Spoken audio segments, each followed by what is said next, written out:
اللهم صل على محمد وآل محمد. اعوذ باللہ من الشیطان الرجیم. بسم اللہ الرحمن الرحیم.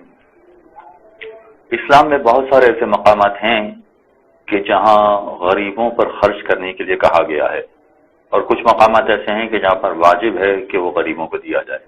مثلا زکوٰۃ میں کہا گیا کہ غریبوں کو زکوٰۃ دی جائے، اور اسی طرح سے خمس میں کہا گیا کہ سہم سادات والا حصہ غریب سادات کو دیا جائے. اور بھی کچھ مقامات ہیں کہ جہاں پر یہ کہا گیا ہے کہ غریب کو دیا جائے، مثلا رد مظالم ہے، واجب صدقہ ہے. ایسے بہت سارے عنوانات ہیں کہ جہاں پر یہ کہا جاتا ہے کہ آپ غریب کو یہ والی رقم ادا کریں، یہ مال غریب کو ادا کریں. سوال یہ پیدا ہوتا ہے کہ اسلامی نقطۂ نگاہ سے غریب کسے کہیں گے؟ اس لیے کہ ہمارے معاشرے کے اعتبار سے اگر ہم دیکھتے ہیں تو غریب فقط اس شخص کو سمجھا جاتا ہے کہ جو مفلوک الحال ہو، جس کے لیے اپنے اخراجات چلانا بہت مشکل ہو اور بڑی قسم پرسی کی زندگی بسر کر رہا ہو، مانگ مانگ کے گزارا کر رہا ہو.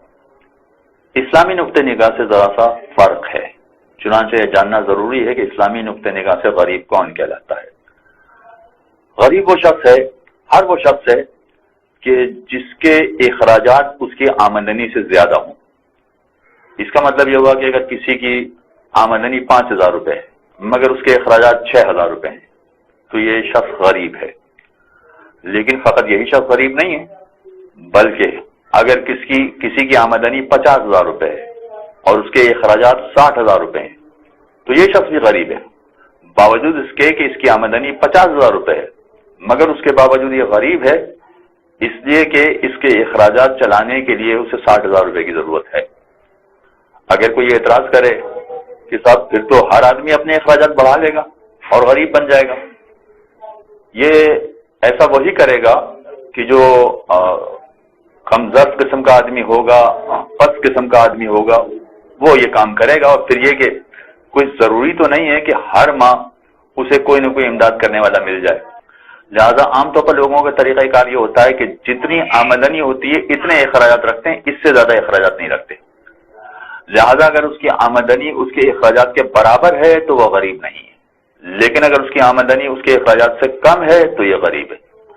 چاہے پھر اس کی آمدنی بہت زیادہ ہو، اور آمدنی جس کی زیادہ ہے اس کے پاس وسائل بھی ہوں. وسائل کا مطلب ہے اس نے موٹر سائیکل رکھی ہوئی ہے، گاڑی رکھی ہوئی ہے، مگر اس کے باوجود وہ غریب کہلائے گا، اس لیے کہ اس کی آمدنی کم ہے اس کے اخراجات کے اعتبار سے. ہم اگر یہ بات پیش نظر رکھنا ضروری ہے کہ جب ہم یہ کہہ رہے ہیں کہ آمدنی 5,000 روپے اخراجات 6,000 روپے ہیں، یا آمدنی 50,000 روپے ہے اخراجات 60,000 روپے ہیں، تو یہ فقط 10,000 کی حد تک غریب ہے. یعنی اگر ہم اس کو زکوٰۃ کی رقم دینا چاہیں، خمس کی رقم دینا چاہیں، کسی اور مد میں رقم دینا چاہیں جو اسلام نے واجب کہی ہے، تو 10,000 تک اس کی مدد کر سکتے ہیں، اس سے زیادہ اس کی مدد نہیں کر سکتے. اس لیے کہ جب 10,000 اس کے پاس آ جائیں گے تو وہ غریب نہیں رہے گا، اور غریب نہیں رہے گا تو غریب والا حصہ اس کو نہیں دیا جا سکتا ہے. لہذا یہ بات پیش نظر رکھنا ضروری ہے کہ اگر کسی سادات کی مدد کی جا رہی ہے تو فقط اتنی مدد کی جائے کہ جتنی اس کی ضرورت ہے. اگر فرض کیجئے کہ سید ہے، آمدنی 50,000 ہے، اس کے اخراجات 60,000 ہیں، تو ہم 10,000 کی مدد اس کو کر سکتے ہیں.